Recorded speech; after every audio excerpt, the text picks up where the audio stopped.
Restraints locked. Cabin green. EVA team prepare for surface deployment.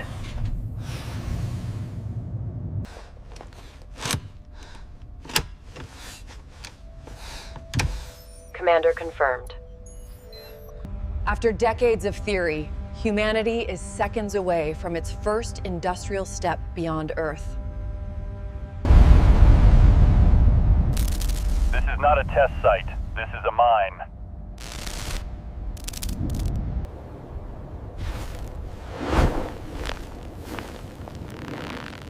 Surface contact confirmed. At the edge of permanent shadow, NASA's first extraction zone begins to wake. Every module here was built for one purpose: turn lunar dust into survival, fuel, and power. 3 astronauts, 1 extraction window, 8 hours to prove the moon can feed the future.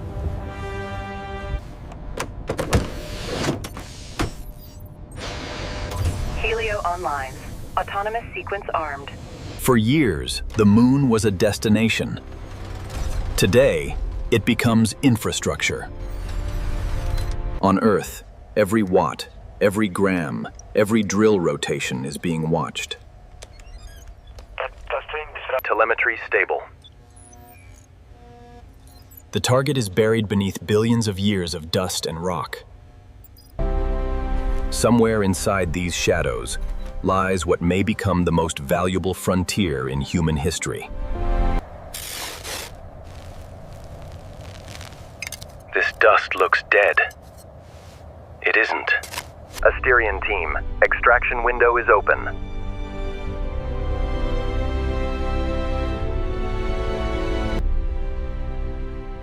The moon's south pole is unlike any other place humanity have ever touched.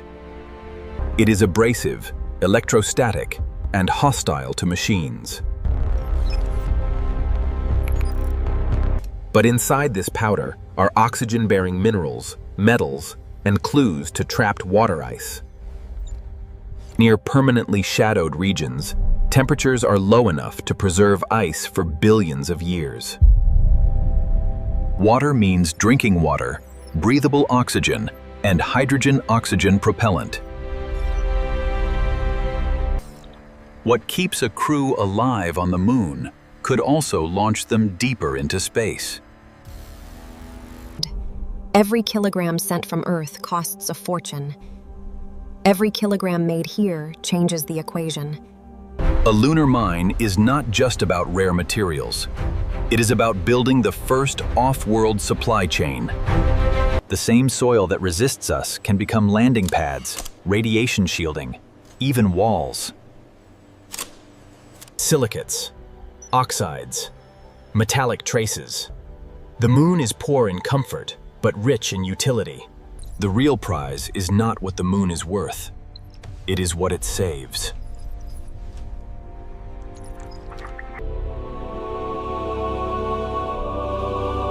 If this works, history will remembers this port. We are not here to visit the moon. We are here to learn how to stay. And that lesson begins with a hole in the ground. Chapter 2: The Extraction Window.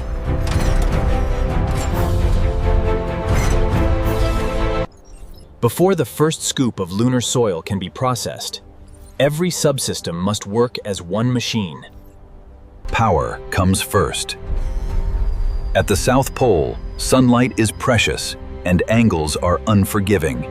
On the moon, dust is not dirt. Dust is a weapon. The refinery cannot sit too far from the excavation site.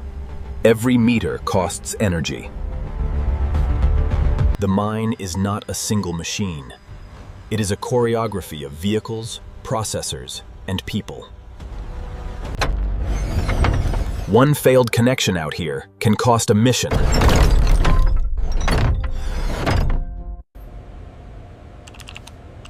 Thermal loop stable. Refinery standing by.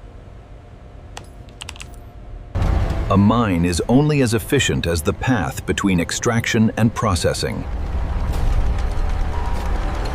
Helios 1 was designed for one of the most unforgiving materials ever drilled. The target zone sits at the intersection of mineral density and suspected subsurface ice. This is what the first industrial frontier looks like. Not flags, but infrastructure. Every action is timed. Every movement is measured. If the soil delivers even a fraction of what models predict, the economics of space begin to change. For now, it is fragile, small, experimental. But in 90 seconds, Helios 1 begins the first true extraction run. This is the moment theory meets pressure.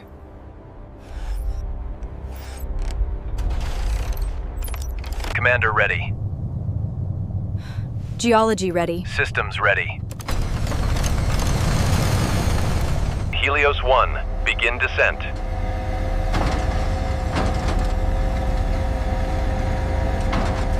The moon pushes back immediately.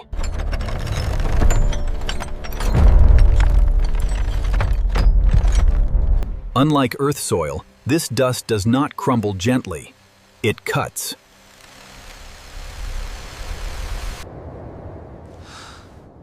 Layer 1 clear. Density rising. Every centimeter deeper increases the chance of finding what brought them here. Then, a signature appears.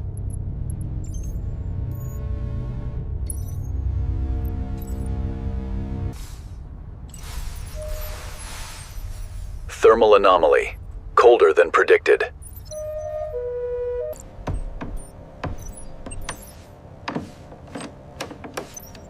Sealed capture mode engaged.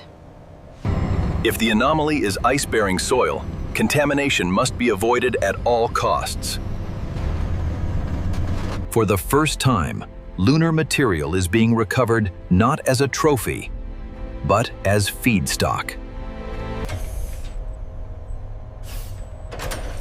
Transfer complete. Begin processing. Now comes the question that matters most. Can the moon give something back? A drop. Then another.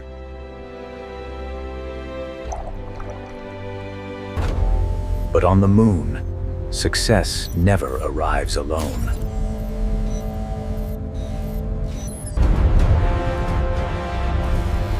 The sun is moving off the ridge. Power margins are collapsing. Abrasive dust is choking one of the refinery intake lines.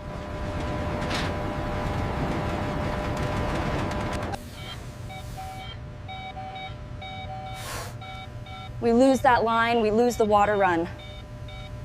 And the transport vehicle is drifting on loose regolith.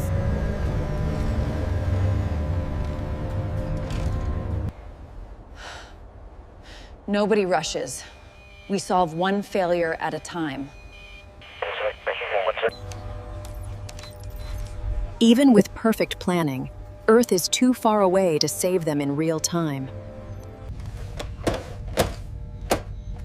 Out here, engineering is survival in slow motion. One heads for power. One heads for flow control. No second chance. Filter housing exposed. Starting manual purge. If they lose temperature control now, the volatile compounds may vanish before measurement. This is the true cost of industry beyond Earth. No room for error.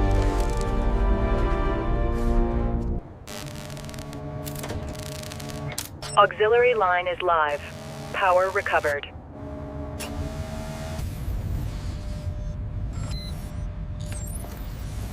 Refinery the intake restored. Continue the run. The mission holds, and with it, The possibility that this lonely outpost may become the first true mine beyond Earth. Measured in liters, the result is small. Measured in history, it is enormous. Water becomes oxygen. Oxygen becomes time. Time becomes permanence. The same mine that sustains life can also build the roads, pads, and shielding of a lunar settlement. From dust, usable material. From usable material, independence. It's not about what we took from the moon. It's about what the moon can help us build. Today, one base. Tomorrow, a network.